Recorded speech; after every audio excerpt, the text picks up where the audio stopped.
Excellencies, I am pleased to greet the 2021 Finance in Common Summit.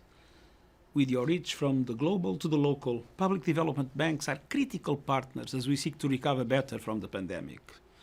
The joint declaration of all public development banks at the first Finance in Common Summit last year was a strong signal of intent.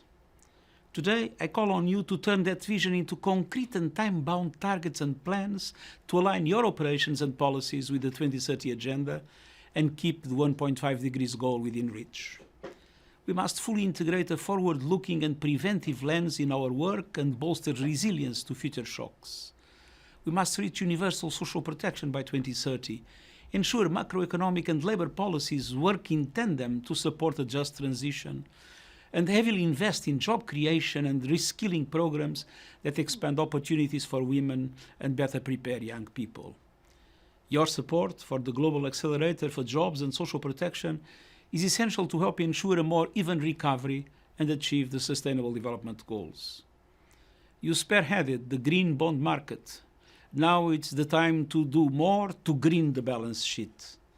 Your financing decisions can either entrench developing countries into high-emission, fossil fuel-dependent development pathways with a high risk of locking in stranded assets, or facilitate the transition to renewable economies. This is especially true in a COVID-19 recovery context, where developing countries are battling the triple crisis of pandemic, debt, and climate. This means phasing out all fossil fuel finance, starting immediately with coal, and redirecting these investments to renewable energy to ensure universal access to electricity, and scaling up funding to support adaptation and build resilience to at least 50% of total public climate finance. To enhance transparency and ensure credibility, we also need better reporting. This requires better norms, standards, and certification mechanisms for sustainable finance and improved corporate sustainability disclosure. We urgently need a common definition of sustainable development investing.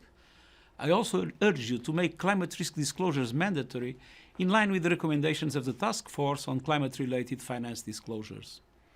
Excellencies, we need a stronger, more integrated and networked multilateral system with public development banks as central players.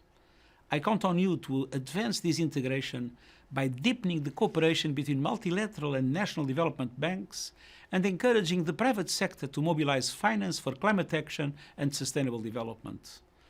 Let us seize this moment of crisis to transform development finance and realize our shared vision of a net zero, resilient, inclusive and sustainable world for all. Thank you.